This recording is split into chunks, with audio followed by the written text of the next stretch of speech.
I am here with Amanda. Amanda, can you say hi? Hi, And then can you tell everyone your name? my name is Amanda Kraft. I'm the mother of Trentin Isaac. And who's the little lady to your left? This is Trent's little sister. My name is Miracle and I'm Trentin. Hi, Miracle. And to your right is your sister. Yep, my name's Caitlin Kraft. I'm Trentin's aunt. Okay, Caitlin Gray. And then we got a little This is Akari. This is Ben, Trentin's little cousin. beautiful little girl. So, unfortunately, we're not here to talk about something else. Not at all. So, Amanda, do you want to kind of walk people through what happened with your son Trenton? He was at the time this happened. He was 16. Yes. Okay. So Trent, miss him dearly. One day I went with the friends, was hanging out, never made it back home. Trent was missing for 5 days before law enforcement told me that they found my son 100 miles away in Harrison County with his body burnt. Um, he was murdered. So during those 5 days, were you actively trying to find Trenton? Yes, a lot of us was trying to find Trent. We had little search parties rallied up. We scoured all over by the trailer park where he was last seen at, just around about anywhere that we thought that maybe he could have crossed paths by. 5 days. I mean, we didn't stop until they found him. Did you hear anything leading up to him being found that had you worried? Well, he didn't make it to his probation thing. He was getting ready to graduate probation and be done with that, and that was a big deal for Trent. So when he didn't show up to that, I was really alarmed. And that was the day after he went missing, right? Yes. Okay. So when you found out the devastating news that he'd been found, and he's unfortunately no longer with us, which we have Trent. Trent, you can call him Trent or Trent. Trent. He likes Trent. Yes. Okay, well, Trent is right there in that beautiful urn in front of his mother, Amanda. Um, you want some justice for what's happened. Bad. I think that's the part that bothers me the most about it is they get to live and he don't. It's not fair. He didn't deserve this, and they don't deserve to be able to be out here and not pay consequences. Trenton deserves somebody to be have consequences behind this. So we can't speak about people you guys suspect publicly, but we can say that there's a few people that it looks very damning. Yeah, They were definitely involved. for sure. Me as his mother, knowing the bits and pieces of things that I know, I have a gut feeling who it was. They know who they are. I don't got to point fingers. Justice will eventually be served, and they'll have to look me in my face again. And do you feel the police department has handled this professionally and responsibly with you? No, not at all. The detective in the case is amazing. She has, as far as I know, have done everything she could for this case. Um, the only thing that they've done for me is come and tell me really that Trent was found. He was identified and that he was gone. But other than that, there's lack of communication everywhere. So have you been put in contact with this county's victims advocate to help you through this process? Not at all. They said victims advocate won't be offered to me until charges are filed. That's got to be frustrating. And you have no one to kind of guide you through what's going on right now. You just uh, do what you think you can do best, and that's reaching out to news people and getting a story out there. I am in contact with the detective often. She answers, and if she don't, she always calls back. Prosecution, I haven't heard anything from prosecution. No phone calls back to me. I've left messages. I've contacted mayors. I've contacted um, attorney generals, inspector generals. I want something done. So, and some people watching may not understand, the police can't actually charge these people. That comes from the prosecuting attorney. Right. The police investigate, and I know you're well aware of these issues. I just want to let people know, like, the police are kind of restricted. They can gather evidence, take it to the prosecutor, and say, "Here you go." Yeah. And for whatever reason, it seems the prosecutor's saying, "Well, we're not going forward yet." Yeah. I'm not sure what the holdup is, except for time. I guess the time just isn't on our side. I guess. Throughout this entire process, unfortunately, we're coming up on almost 10 months, right? Yeah. Not Nine. one 9. It'll be 9 on the 15th. sorry, 9 months. And in those 9 months, not one person from the prosecutor's office has talked to you privately. Nope. Not one time. I have not spoke to the prosecutor at all. There's just, and maybe it's not time for me to speak to the prosecutor, but there should be time within 9 months. I should have been. I mean, if nothing else, almost consoled a little bit. I mean, there was no offerings of counselings, no offerings of like support groups or. Uh, there's just no booklet on how you deal with this stuff. You just kind of we'll be in touch with you. We're working on this and we'll be in touch with you. And that's just not a good enough answer for me. My son was 16, and I feel like if it was their son, maybe there would be a sense of urgency. Why is it okay for me to wait? And you guys have had like vigil, right? Yeah. You're in Mansfield. Rallies. We've had rallies. Our first vigil is August 14th. And your hope with that is to kind of raise awareness and maybe put some pressure on the On prosecutor to do something. Yeah, and kind of it's really like support for other parents that have went through this, because this isn't the first murder in Mansfield, and it isn't the first kid. We all don't have nobody, and I know from firsthand that they don't offer no help. So it does feel good to get out and be able to talk about your loved ones. Um, and kind of share a moment with them, even if we all get there and it's about Trent for me, it's about somebody else for them. So it's just a little outlet. Creating a support system Yeah, for people that know what you're going through because they're going through it as well. yeah. And you're not getting any public resources. They waived a fee for us on our last rally. There is a little bit. We have a councilman here that kind of does help out with our rallies and stuff. He shows up to every one of them.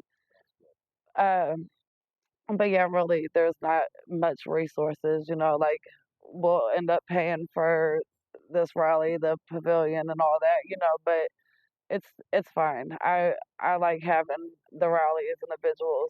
Remembering Trent, talking about Trent is probably one of my favorite things to do. So So you have other children.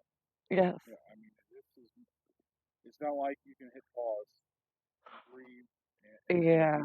stress. You have children to raise. You have a job to go to. I wake up How are you functioning? just knowing he's watching me, and I wouldn't want to fail him.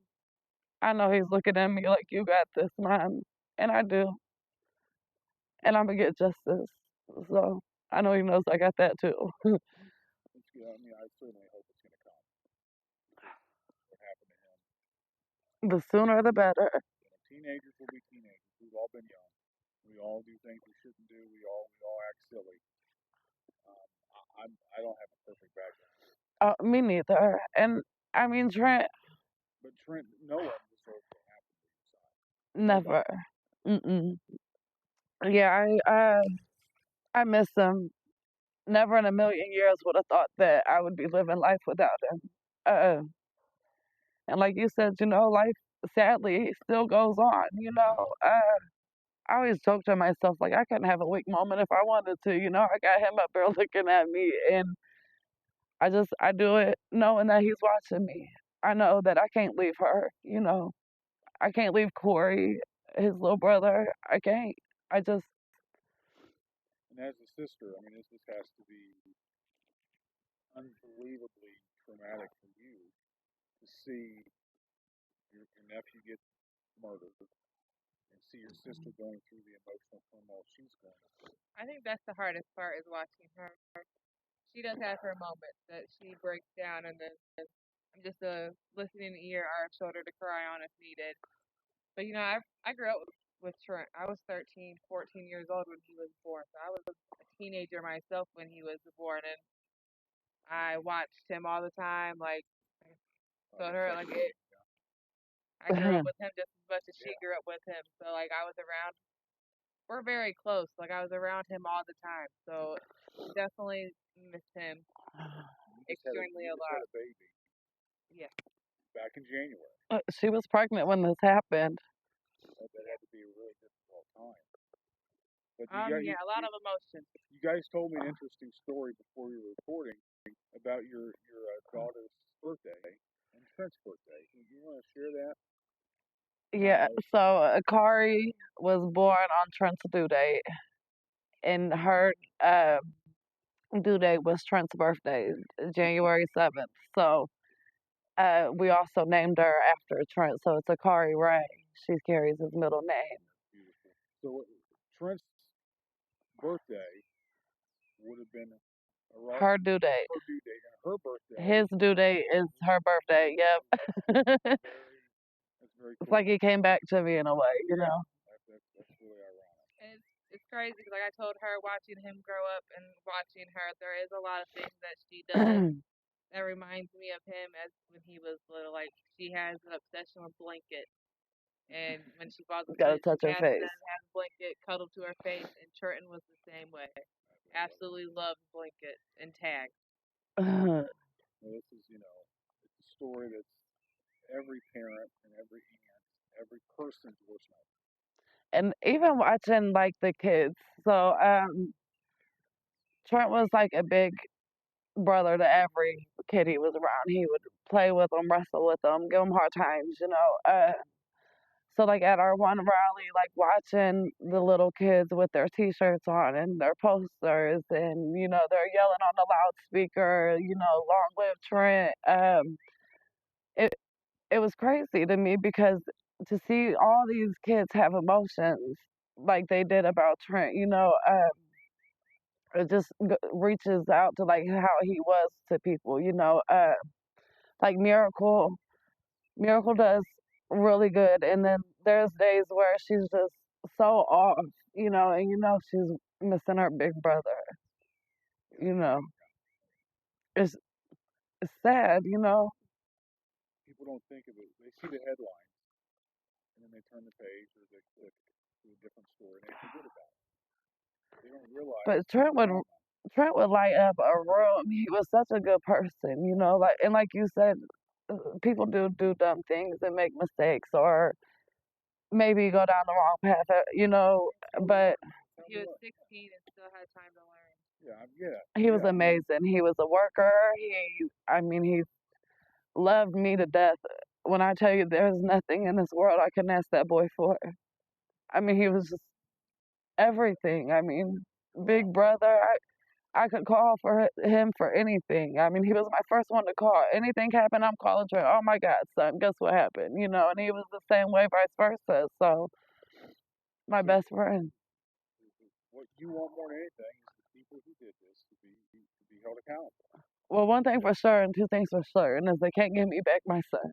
Because if I could have it that way, if I could turn back times and not to be in this situation, I would rather that. But seeing how I can't have my son back, I definitely want justice. I need consequences for what people have done to him. Like it's sick.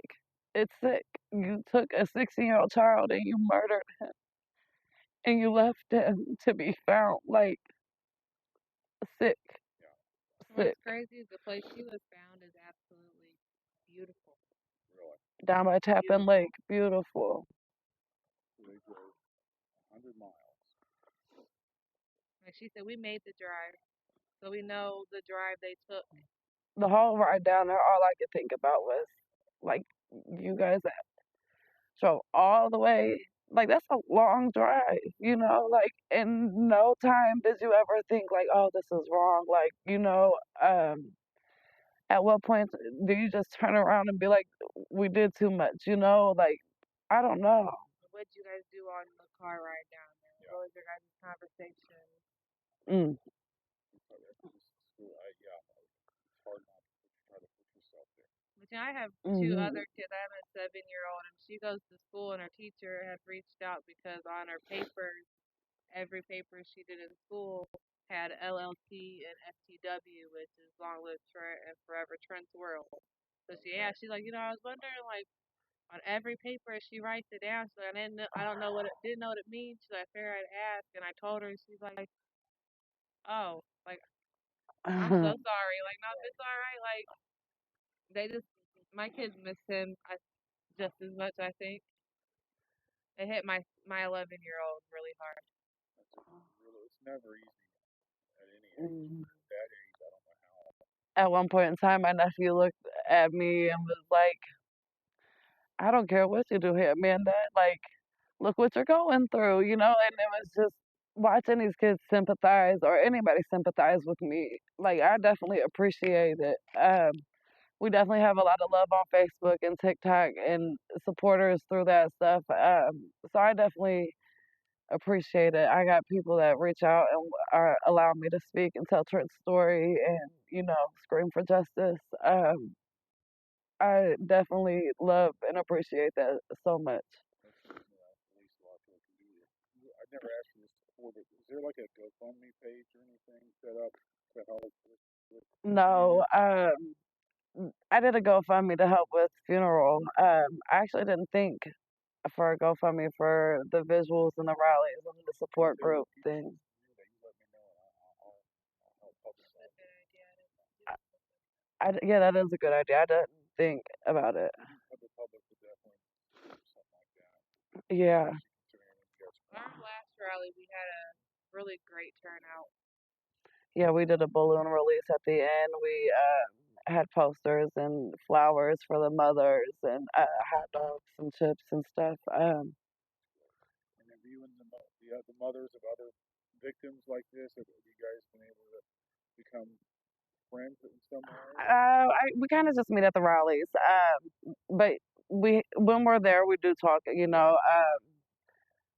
I was invited to another thing around here for another lady that passed away. She was big on violence, and it was called K Day. And they brought me there and allowed me to speak about Trent, and I received a blanket and stuff. So that was nice. I just try to get it out there any way that I can. I mean, I'll never turn down a news interview. I want whoever and however many I can get done. Trent would do it for me. You know, Just to get pushed away or forgotten. not at all. I won't let it. Before we wrap up, I want to hear from each one of you something really cool, awesome about Trent. Because all we're hearing now is about his unfortunate ending. Tell me something about him, all of you, that you just, that was the coolest thing about Trent. You go first, Miracle. I have a lot of things to say. Okay, well, what do you want to? Take me years. Well, I'll go first. Then you can think of a couple of them, good ones. Okay. So Trent is just amazing. He's funny. My bodyguard. I'm protector. I'm just a really goofy kid. But one of the stories that I like about Trent is he was at my sister's house one day, and my nephew James like collects things in the yard, right? He's like a Bob the Builder. But anyhow, he finds this bowling ball, and he's got to sit out on the front yard, right? So Trent comes out the house, and I'm guessing he's probably thinking it's a soccer ball or something. And he runs down the stairs and goes to kick that soccer ball, and it was a bowling ball, and he was so mad. Oh, he was mad.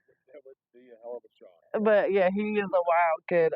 They made a hammock out of the trees. There's actually a video of it, but they've tied a sheet up into these trees to make it a hammock. And Trent goes up there and tries to get in the hammock, and he's all waddling, and he ends up falling. He was like, "Yeah, these kids are dangerous." But he was just goofy. He was so fun to be around. Very smart.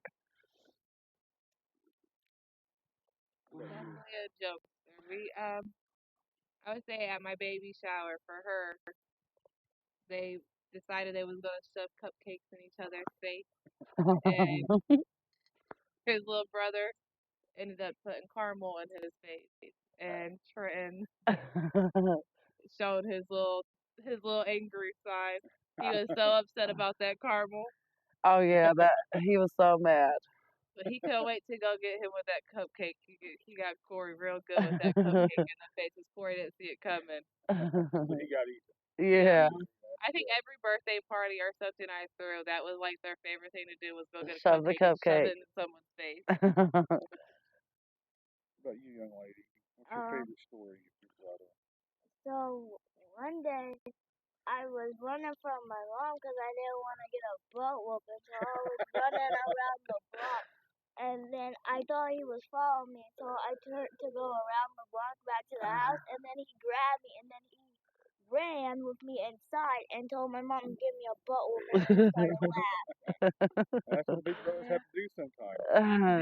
Yeah, that's what you got to do. You kind He of was definitely my like with her. She don't get many whoopings. She's such a good one. Like the boys always gave me my run for my money, but he was always there for it. He was like he the big brother. It's just what he was. Is a big brother. he should still be here. He should. And he was just destined for greatness. I don't know if his arrogance or his confidence or whatever they would call it intimidated these boys or what. I don't know. I just Trey was an amazing person and he definitely didn't deserve what he got. Like the hand he got dealt is bullcrap. Yeah, no one, adult doesn't deserve to be And treated. it's hard as a mom because I'm like, what could I have did different, and so like there's times I beat myself up because I was in law school, and I ended up with 3 kids and didn't continue law school. So like there's times where I'm like, well, what if I'd have just, my life was different and I was stuck in Mansfield and so I still know that if I could have stopped that, I would have. There's no way I would have allowed that to happen. Like if I could have just saved him, I don't know what I could have did different or how I would have known any better. You know what I mean? And sometimes we meet evil and we don't know it. You don't know it. And I know them kids. That's the sad thing. I know them kids. You never can imagine. Would never. Never. I mean, I would have thought they'd have came talk to me about it first, I don't know. I know them kids. It's a heartbreaking story, Amanda. I appreciate you talking with us. If Thank you you get to, for yeah, letting me talk. no problem. If you get to GoFundMe, tell me. Okay. It'll help spread that around. And we'll follow up on this. We have some possible, I'm not going to name dates, but there could be some good news coming in the next Oh, month or two, right? There's yes. things that Hoping. We're hoping. we're hanging on for. Yeah. Let's hope I get a message from you here in a few weeks that says, hey, these pieces of shit were arrested. Yes. Yes. That- I mean, that's delightful Right now, compared to what I would call yeah, no, trust me, them. it's heartbreaking.